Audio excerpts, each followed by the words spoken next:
no from nowhere ase una alocha for dekin ase una alocha for dekin mepe kita akunu fulu clearly ebe ego esi welu for dekin si wepụta ọpụtakwa na bịa dispute o ife kwuru ọpụtago bịa dispute ife kwuru ihe anụ olu ndị otu ye afụrụ m ebe agbara nze bịara justify ife enweghị isi ghọba na onwe ụnụ aghụghọ my happiness unu belong to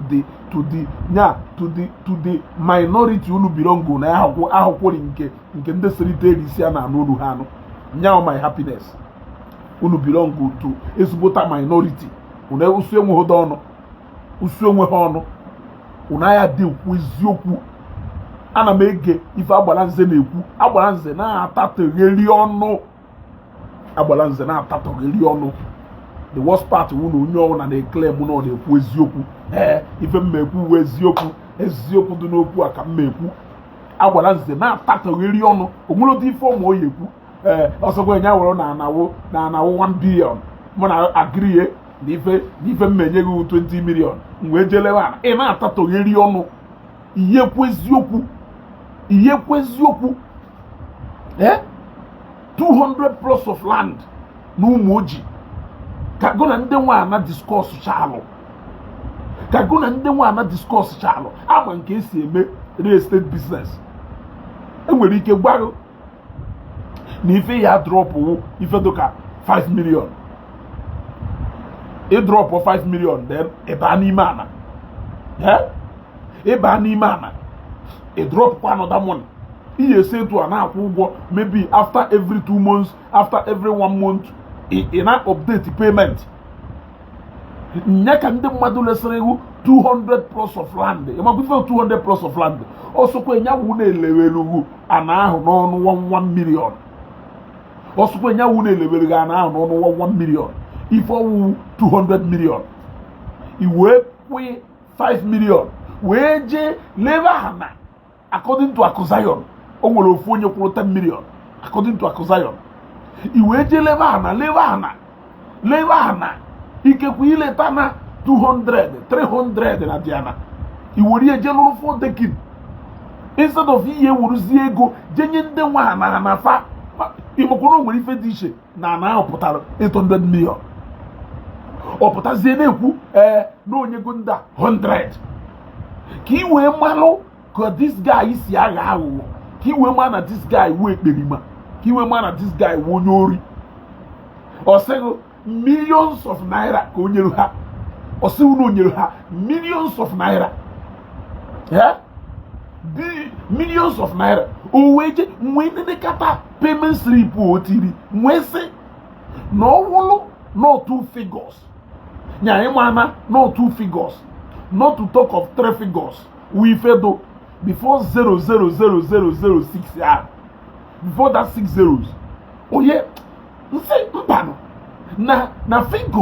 na figure o kachiri ife ahụ a single number ka ọ dụrụ double and ọ dụrụ triple maka na ọ wụrụ no number ito dị ebe a let's say no 100 million o ya esi etu a kaye mana for the fact that not just mechie ye one o gosi no a single figure ka ekperima pụta na Facebook na-eti mkpụkpọ now ka ngwa unu anyị ma ọlụ a ịghọtago imagine imeghe pụọ n'ukwuo hundreds of millions thank you Chukwu daalụ Sunday o meghepụrụ ọ na-ewe kwuo hundreds of millions why na payment slip nke nyanwata ili with the same payment slip jee pakiti ili jee nene ebe o tiri that payment slip if no a single figure ka o mechiri ife ahụ so no hundreds of millions. Now this is the deal gente ka ịghọta this is the deal ịghọtago ife awọlụ ka eseti na ka esi alụ ọlụ a na ka o si alụ ọlụ a o were na 5 million je deposit ndị a n'aka number 1. Now this is a transaction ebidoro from June last year according to him. June July, August, September, October, November, December, January, February, March. We are getting to the 10th month of this transaction. We are getting to the 10th month of this transaction. Now, sensing that na nde guru ya na n'aka ya ebido n'inye ya nsogbu, of course, ụfọdụ nde guru ya na ya ebido ni disturb maka allocation. Kelu ụbọchị anyị eme allocation, ọ na anyị emezi allocation, ọ na anyị emezi allocation. You got to go. Even mụnwa, I also ventured into real estate, so I know what is involved in real estate business.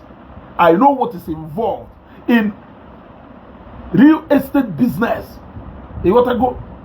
Now look at what happened. Look at the game here. Look at the game. Look at the master plan here.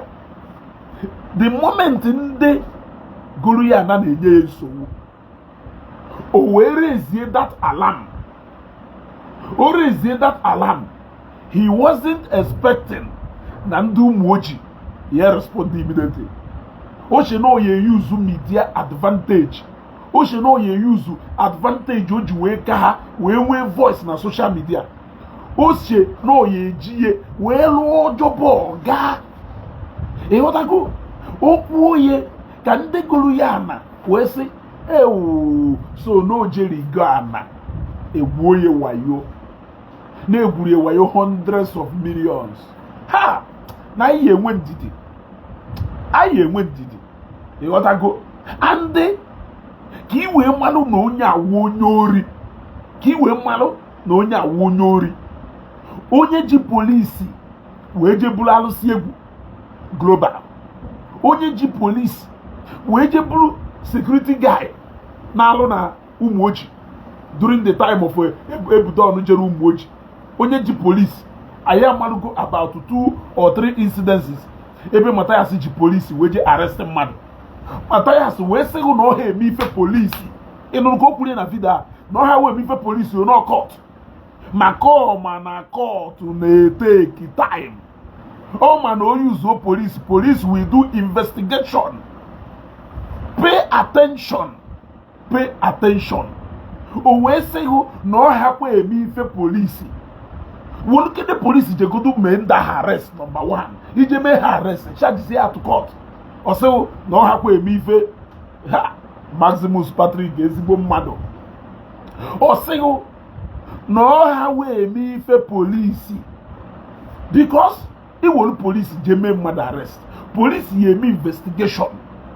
At the cost of police doing investigation, police will find out that na a transaction of about 800 or 200 or 500 million that you have only deposited 5 million, which stand to be refunded. Yes, it can be refunded to you. Now, Owesionu no call to direct. Owesekwa again. Owesekwa again. Na ndị real estate na-achọ ije go ebe ahụ. Na unu jegola ebe ahụ. Na unu na-enye ejegido court, je court 10 years. Ife a na-agwa ndị golu ya na kịta ahụ ka ha wee malụ na-enwego case. And the Lord determined to follow this case to the logical conclusion.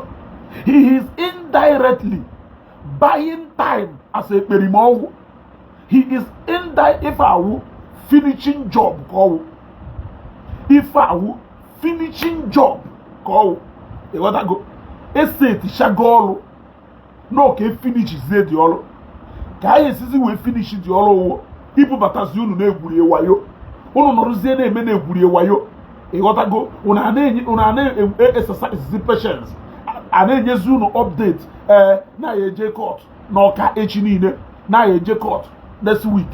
Na eje court next month, now you J court. Next 2 months, now you J court. Next 3 months, before you manifest J court 1 year. Maka police ye nyaka me investigation. Go send them mad if you kolo. Mana court wo aye megido adjournment. Aye adjourn gido case. Adjourn gido case. Adjourn gido case. Adjourn gido case. Before you marry ife neme oga 3 years, 4 years, 5 years.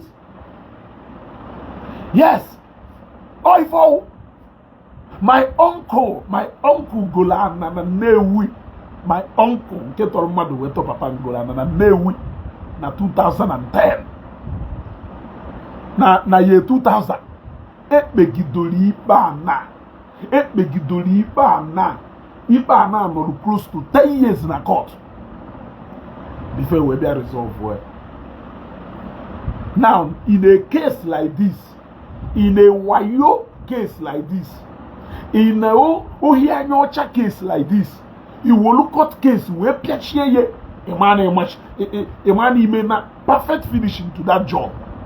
You gotta go perfect finishing to that job. Ayewa akwaka agente. You gotta go akwaka agente. Don't pick on the go commenting guru ezigbo. Also the ezugo deposit is deposit as long as the seller accepted it, unless there is a time frame for the announcement. If you me guru, shame on you. Agadi moke na gufe. If you like mego, you shame mbogo guru. You shame. In a business worth over 300 million with somebody getting to 1 year.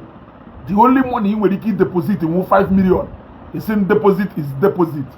If you like a businessman, I'm on me feel no ganeme. More una nango bala.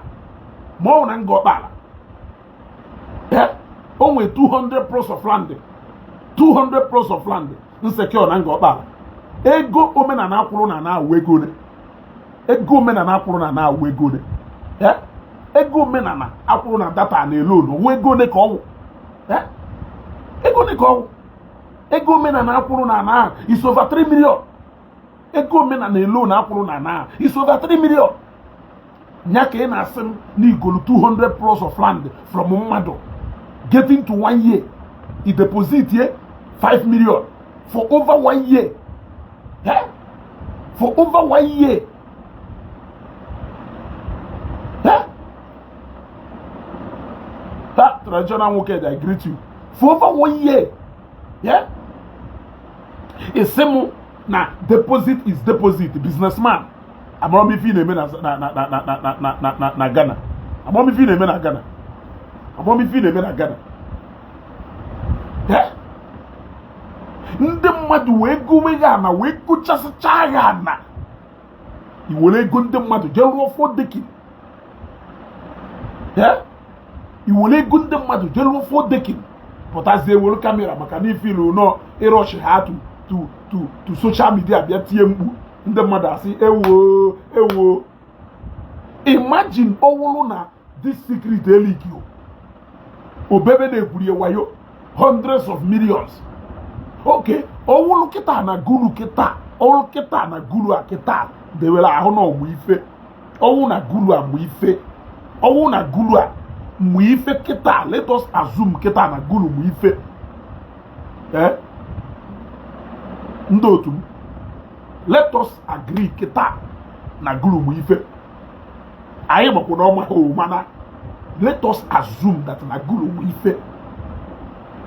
Ebe ọ na-claim na ọmụ ife 5 million and hundreds of millions. Or who the same? It's a question I want Gulu to answer me. 5 million now hundreds of millions or wofu. Now what is the aim and the intention of calling hundreds of millions? Why what you paid was 5 million? I am asking. Gulu onye amamife deposit is deposit. A request to Gulu ka ị na-send. No kata accept all request. Ka ebe abịa megoro. Ka ebe abịa come ife ị na-akọ. Ebe ife ilulu n'Imo ife Gulu mwe jụọ ya ajụjụ. Ebe sịrị na deposit is deposit. Gere ife kpatara na mgbe ọ na-eti mkpu na Facebook na ọ gwa ndị mmadụ ego no deposit ni. Keve kpatara na okwu ego no deposit. Gere ife o ji wee sị hundreds of millions. Whereas na ife ọkwụrụ 5 million. Yeah?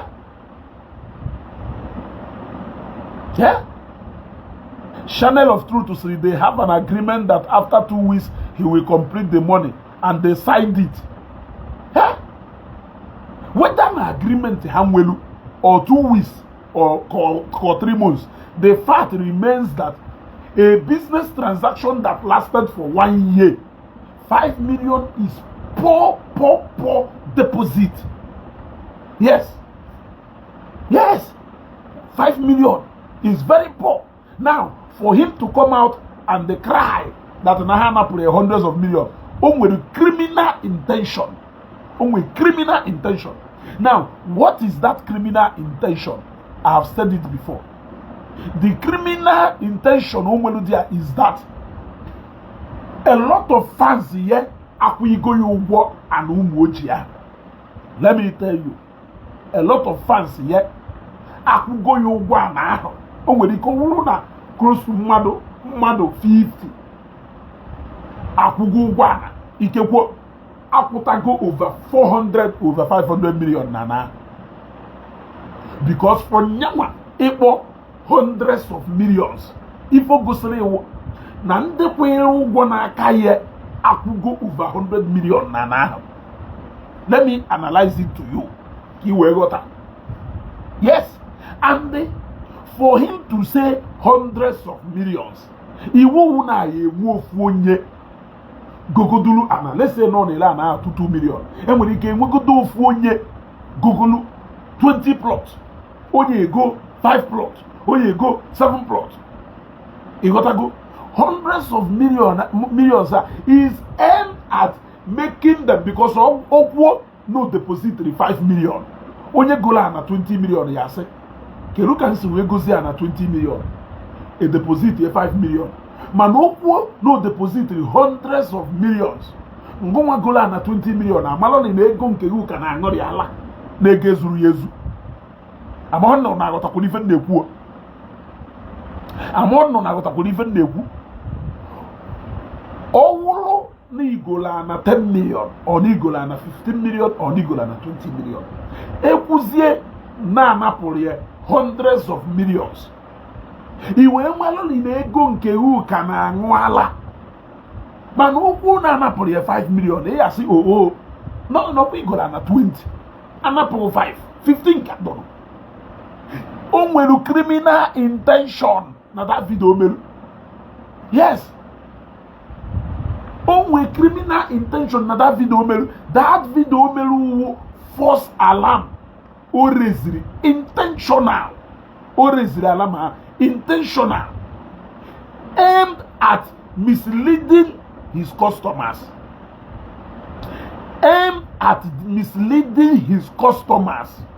Yes. Opachanya me. If what you me can they go la na ke we say na egburu ye wayo. Yes. Also yes. Mathias made a mistake by not telling the man how he operates his business or enter into partnership or joint ventures with the landowner. Gulu no reba na disgrace yari onwe. It disgrace yari cho onwe repo. No reba na eto onwe ule. Te onwe ule here. Te cho onwe ha ke epo. We got go. Ite cho onwe ule epo. Una got ebe nneje now.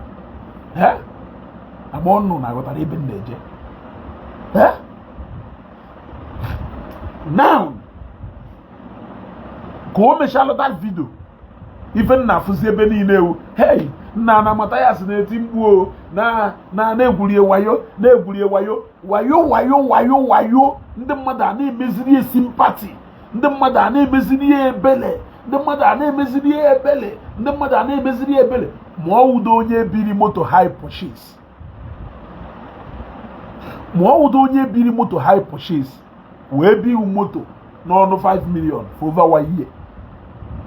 Wee gbago na agba high purchase ya wuru nwayọ na akwụ ụgwọ. After 1 year, wee wuru efe kwụta n'alụ na moto ebiri 5 million 1 million. Ọkpa ahụ ka na ma ejije Jos. Ana m ajụ na ajụjụ. Ọkpa ahụ ka na ma ejije Jos.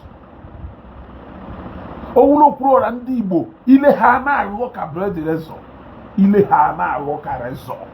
Ọwụla afọ onye ọzọ ka akpọrọ kịta ile ha na-aghọ some are best authors ile ha na-aghọ nwago ile ha na-aghọ olore na nke Mathias today olore na nke Mathias today unu wotatawa technicalities do in business, whereas to others technicalities may exist, but in his own we have seen a deliberate intention to defraud people.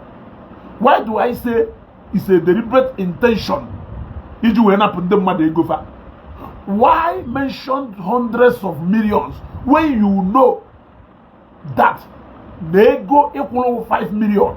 What it means is that you have collected money to the tune of hundreds of millions. That is what it means. That you have collected money from people running into hundreds of millions. And that is why you can come on Facebook to say that Namado Najeru hundreds of millions. Why na sleep unkitili a single figure keep uchili. A single figure. Jena that sleep otili. Jena that sleep otili. I want know 100. I want know 100. Yeah, man, 100 never. Man, he didn't find and you catalomefa, you catifa. Manu ne go una apurefa. Do less than 10 million. Single figure. Yes, because all single figure number we ushireva. Yeah? Nyaka bieleba na koloma akoko. Ana koloma akoko. Una afubo ife. Okwosiri na reality. Ola reality. Okola reality of life. Eh? Mana ai ndale woko. Nigeria.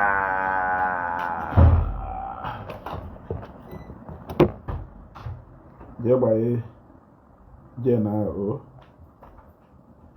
Meanwhile, you go to move, carry motiva.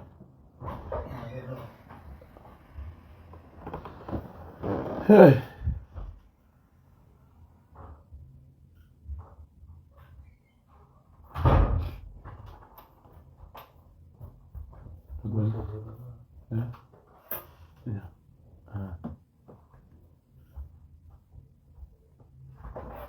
Okay. Let us continue. Wilfred, ejolo ezigbote ajụjụ. Kelebe jike moment of truth no. Psychophants.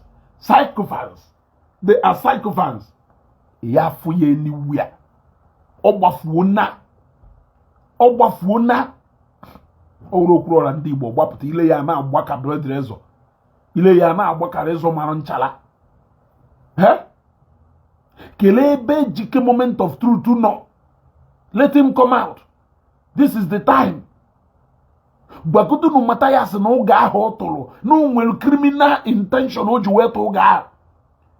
Why will you say that you need hundreds of millions, whereas if you need 5 million? That is business, which is normal among we business people. It's either you take loan or via initial deposit. Sometimes you don't need to pay. You just discuss with landowners, sell and be paying them. It's a norm. Na kono kandebu wacharisi.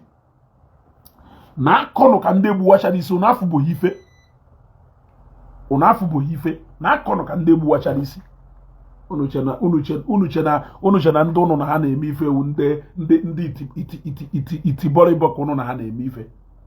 It is a norm. Ina na suo yiwo.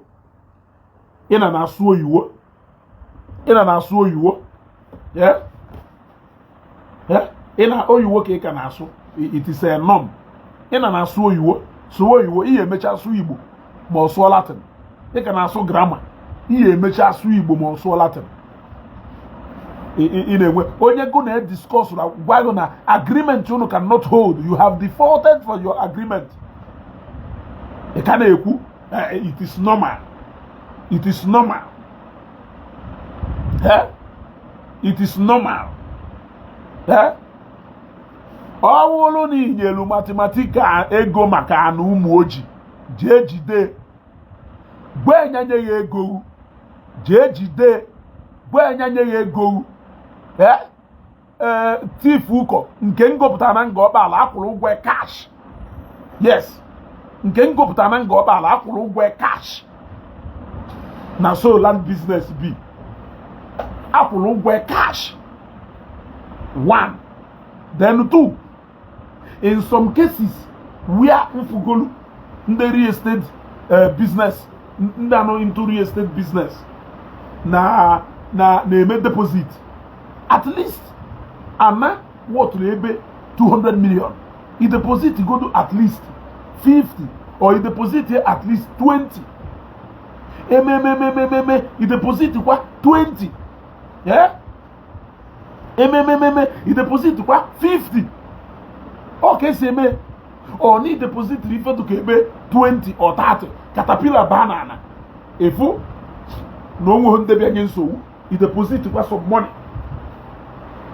etiwe block nana efu kwa no one dey be so i deposit kwa ego etu aka yesi megido we kwụcha ụgwọ ohe pụta iwe 5 million naira nye ndị mmadụ na 200 plus of land for over 1 year ilekoche and ile na more than 100 million na obi aso buhodu self ka i were ego ogo 20 or 30 ka i were ejekwa sobi nda n'aka i nwere got nwe ifele ibe na Facebook ibia kwa okwu unu na-enwekwa obi na Nigeria unu na-erikwa ojorima na Nigeria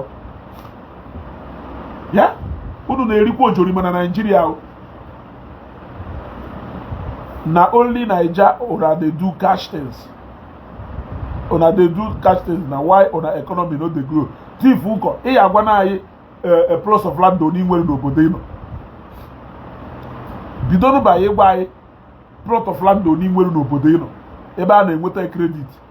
Gwa ya estate nya, gwa anyị real estate properties one I nwere n'obodo ebe ino. Gwa anyị properties oni nwere n'obodo ebe ino. Ka anyị malụ no. Ono biara cover okwu asị.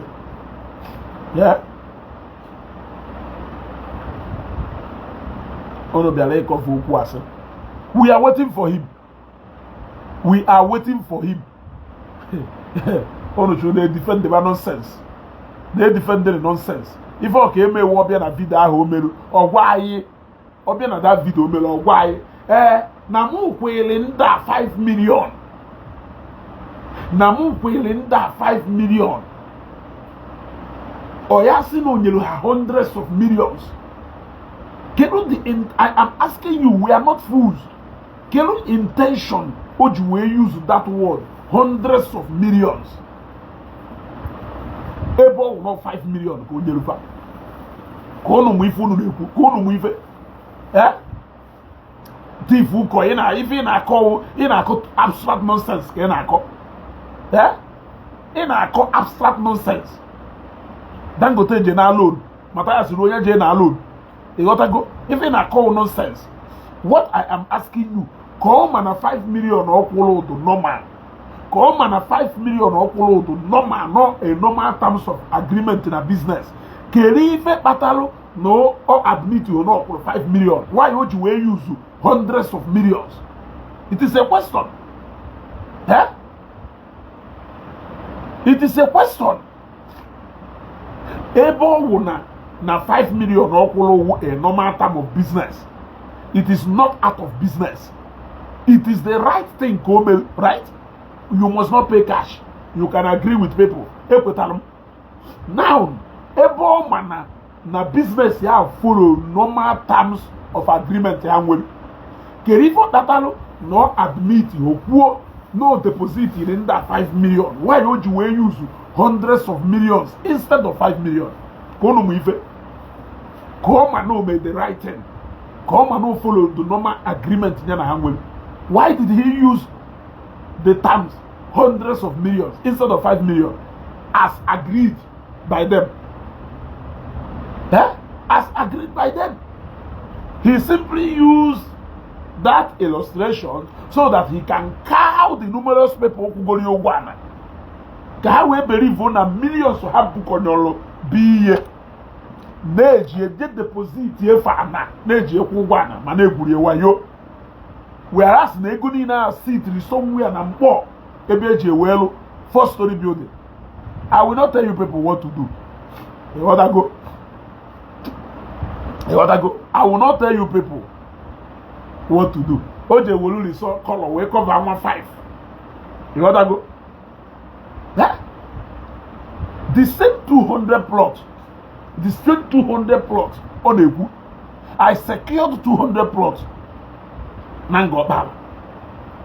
Yeah? Ego men am akwuru na carry 3 million. Ego men am akwuru na carry 3 million. Huh? Nyake sere nije 5 million we dey go 200 plus of land no umoji nke ba ya. No umoji nke anafo. Ugebelu na mgbawu. Reality e hit again. This is the second one. The first one, oh, I am in danger. I am in danger right now. Eh? The second one, wolo court. Go wolo court weje biadego maze mmadi ike we rie ye. Bako mana court case cannot end in 1 year. It cannot end in 2 years. It cannot end in 3 years. And when you get to court, 10 years. Now, what is the fate of Ndenine Nyekonyoriega? Especially the fact that he did not remit that money they paid to him. He did not remit that money they paid to him. Yes.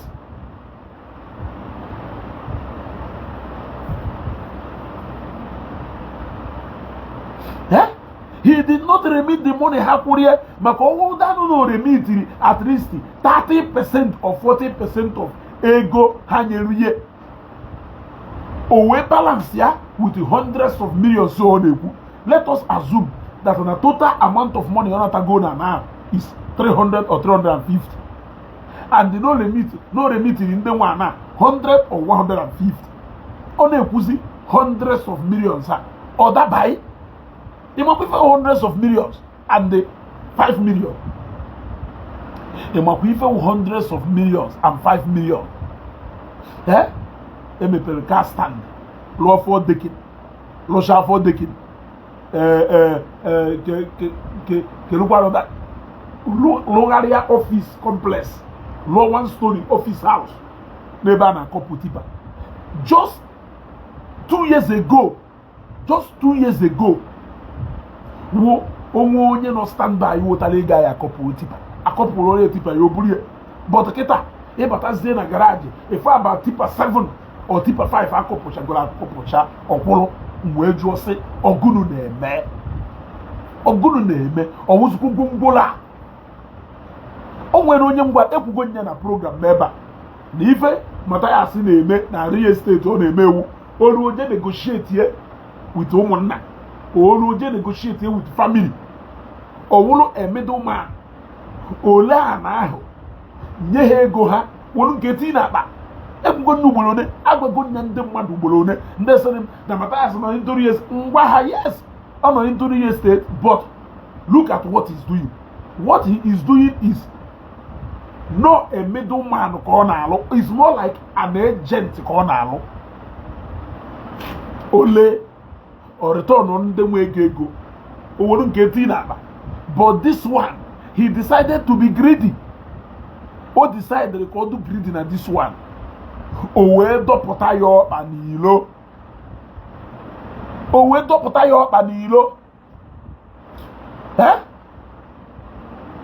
dọpụta ya ọkpa n'ilo. He was a 5 million nye ha. If you only were na-ekedo ha. Bikonu. Any real estate company chọrọ ije gola na anụ umoji. Jenu golie ka balance ya 5 million ya.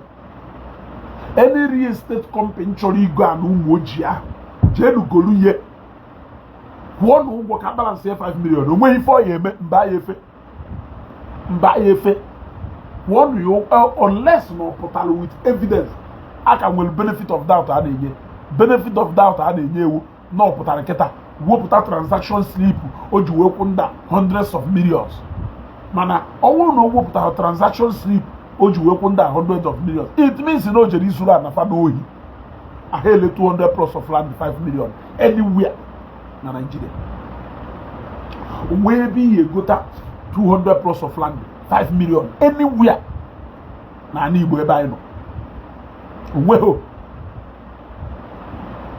ezugo, that is business. N'Enuguru mgbe oge nke akụ Zion, it is not business. Abi oge nke akụ Zion, it is not business. Oge nke Nwago, it is not business. Oge nke Summer Best, it is not business. Olore na nke Mathias ọwụrụ business. Unafu bụ odife. Aka ahụ ụnụ na-atụ mmadụ etu a, ndị ọzọ ya ada atụ ụnụ mana ụnụ agbahọ. Oge nke akụ Zion, it is not business. Oge nke Nwago, it is not business. Oge nke Summer Best, it is not business. Even na nke Okwuluọra ndị Igbo last time it is not business. Olore na nke Mathias no business. Yeah? Olore na nke Mathias no business. So ono mashari no business. Yeah? Ono mashari no business. Yeah?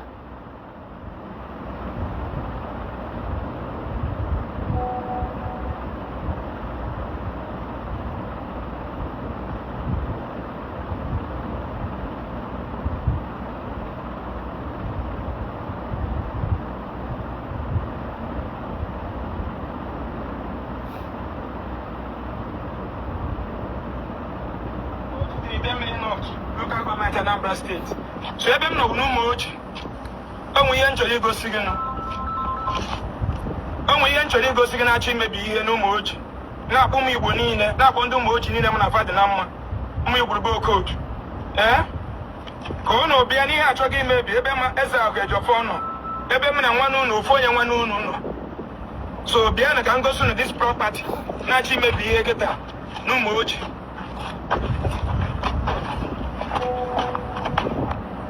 So ụmụnne m ebe a ka m chọrọ igosi n'umoji.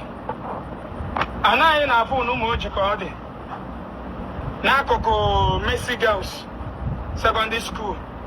Unu n'anya unu afọ ebe ọ dị na ọ dị ime the property dị ihe na-ekọba gate ọfụma. Ihe ime the property as you can see ebe a bụ ime ya onye na-abịa ime the property. Now apụta na June 2024 my site manager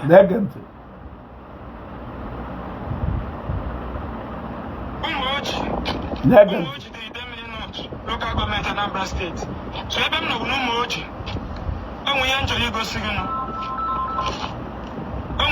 igosi gị na-achọ imebi ihe n'umoji. Na-akpọ ụmụ Igbo niile, na-akpọ ndị umoji niile m na fadị na mma. Ụmụ Igbo bụ okodu. Ka unu bịa n'ihe achọghị imebi ebe ma ezeaku ejọfọ nọ. Ebe m na nwanne unu ofu ya. Ife a Mathias na-eme kịta awụ exactly ife madam kelafa nwaanyị ya nọ na COS case. Kelafa nwaanyị ya nọ na COS case je na kọrọ ndị mmadụ ego. Chọzie ka o were Okwuluọra wee na defense. Exactly ife ahụ wife Mathias na-eme ebe a. Gee ntị, ife a na-akpọ raising false alarm. So bịa na ka m gosi unu this property na-achọ imebi ihe kịta n'umoji.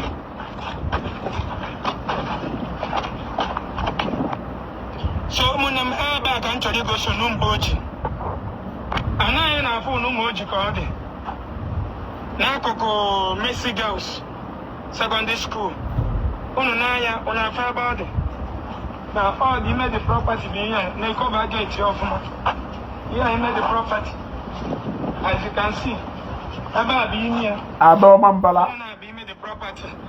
Now apụta na June 2024 my site manager onye na-manage property nwe n'obodo a wee bịakwute m si na o nwere ana na-ele mmadụ wetara ya n'umoji ọ dị 200 plus nsi oke ngwa ka ije fia na gas ka ine wesi ngwa ka ije fia awe dugidem durum bia ba awe durum jokula ya na akpọ engineer Emeka Enugu Boba afa kala etiti village n'Umoji onye na-akpọ engineer Emeka Enugu onye ọkala etiti n'Umoji o wee kpọpụta dọkụmentị a na ebe a gwa m na onye nwe ebe a Peter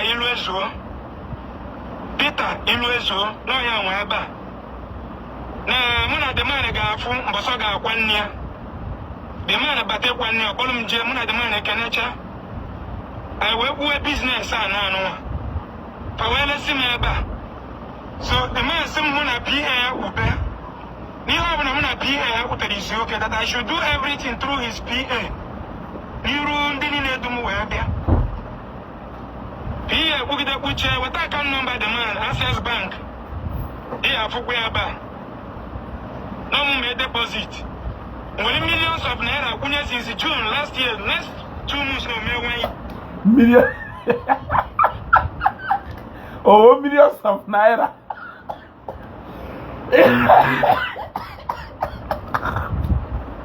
hey Mathias we kperi maka ọwụ oh nenu go si we woru engi we ficha nwa 5 nenu go si we woru engi we ficha nwa 5 ekpukele ebe a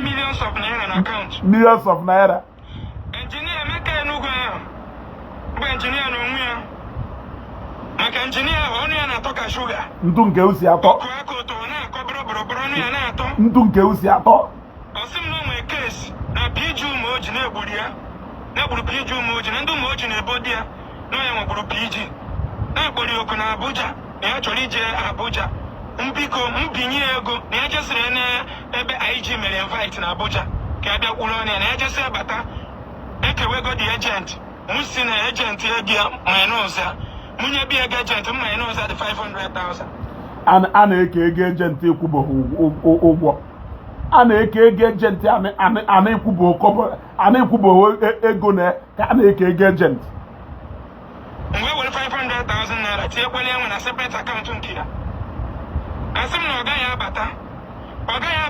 abata ruo taa a na-eposigharị m since almost 1 year people mụ na ha nwere biznes ebe a nwa ndị na-eso m n'azụ pick interest nyere m some money ife ebutechego mụ na afọ okwu till date mụ na ụfọdụ n'ime ha ka na-agbagharị till date ọ maka ndị a ka eji wee mee this video maka ndị a kịta ka eji wee mee this video ịghọtago ka e wee rie ha ọ maka ndị a kịta ndị anyị gasịrị ya some money ọ maka ha ka eji wee mee this video ọmahọ nọ ya a result to this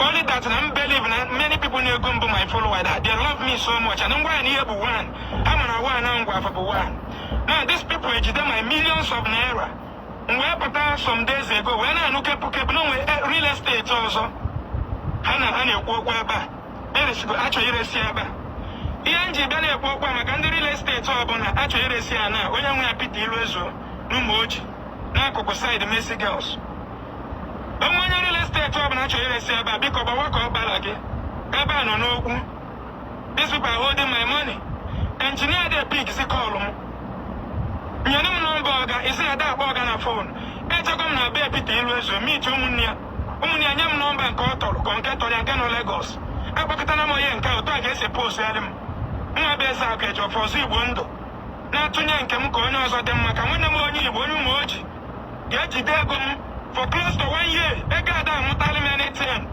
na-akpọ engineer Emeka Enugu onye ọkala etiti n'Umoji ọ sị na na-etu eze Chinedu na-akpọ gị na fon na-epuzi my number block on my number iji millions of naira m kwenyere akaụntụ Peter Iluezuo na Access Bank iji 500,000 gị m kwenyere gị in your own private account na-abụrụ ego ọzọ na-achọgasịrị gị ego nri iji the whole money ka m no pick my call na-eposiri m na ọ ga na-abata taa ọ ga na-abata echi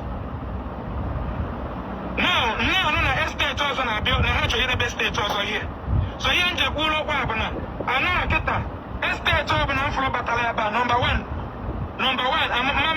police. Me sue to court. Oh, hey, Mr. Police. 10 years I can be baba. 10 years I can be baba.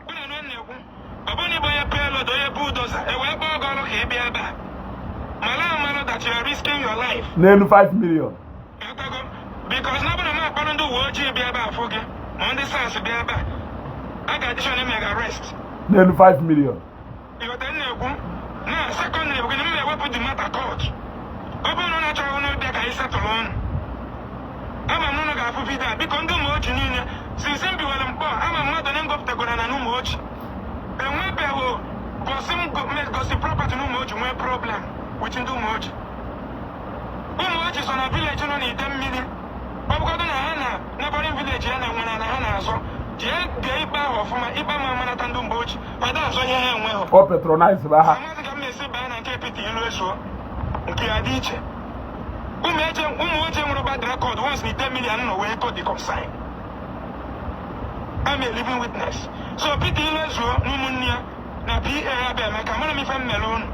Unuchi Dagum, she's over 1 year. Millions of naira. Unuchitia, she's over 1 year. Millions of naira. Now, why are not powerful? Now, which will be a million. So, I'm not going to be a guy settle on. Then, a guy settle on. Real estate of 90 years ago, but I'm not afraid of government to go ready. Because, if I don't know, I'm here, then I will turn on a lawsuit. And I serve on the big lawsuit. Then I just was in a court. And then I make sure that 10 years I can go where they're going to. So you work an moon, open a web and major this family. How would I be a poor? No, Ghana, but I wrote a number, I don't know, but I be a phone. I would choke.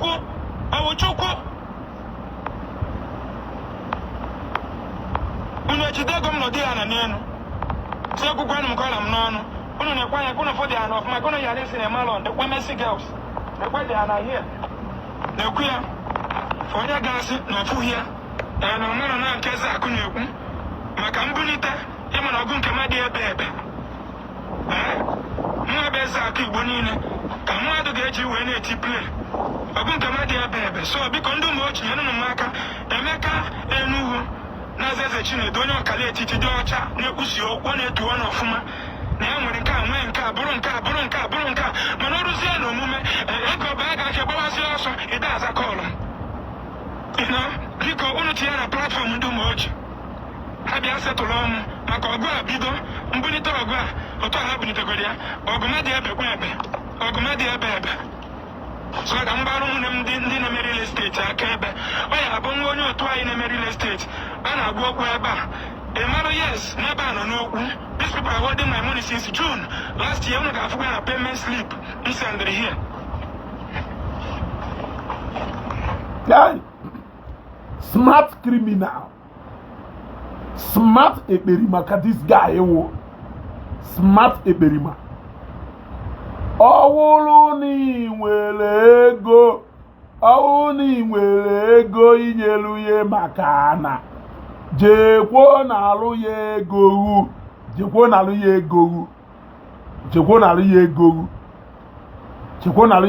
ọwụrụ nwere ego inyelu ya maka na jekwo na-alụ ya ego.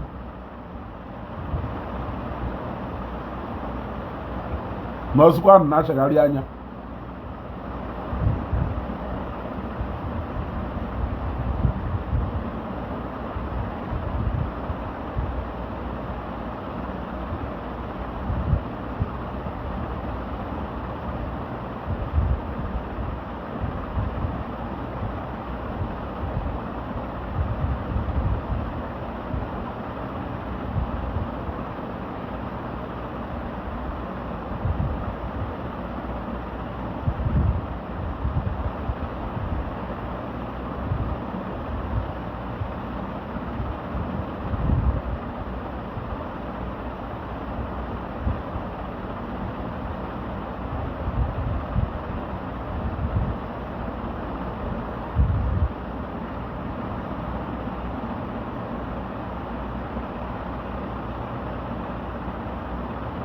This one no be case now. He want to collect his 5 million naira. He never. he never even start to sell the land. They deceive onwe. My happiness will not. So also gonna go to neba. They tegari onwu they tegari onwu. Ndo tu ndo so niile mechiri ọnụ maka na ha ma na nka onwe ebe a esi wee waiwa aka. Ha mechie ọnụ. So also gonna go no here. Na akwugharị. They defend what is indefensible. What is indefensible? And oji ọnụ egwaghị ebe a na ndị nyere ego ka ogota ha na na-achụgharị ya. And oji ọnụ gwaghị ebe a na ndị nyere ego ka ogotara ha na na-achụgharị ya. And oji ọnụ gwaghị ebe a ndị nyere ego na-achụgharị ya, ndị nyere ego na-achụgharị ego ole ka ndị a nyere ọ 5 million ka ha nyere ọ 5 million ka ha nyere ọ na-afụ bụ ife. This is just the beginning. This is just the beginning. Ka ịgba ya ọkpa ebe a ọ ya adụ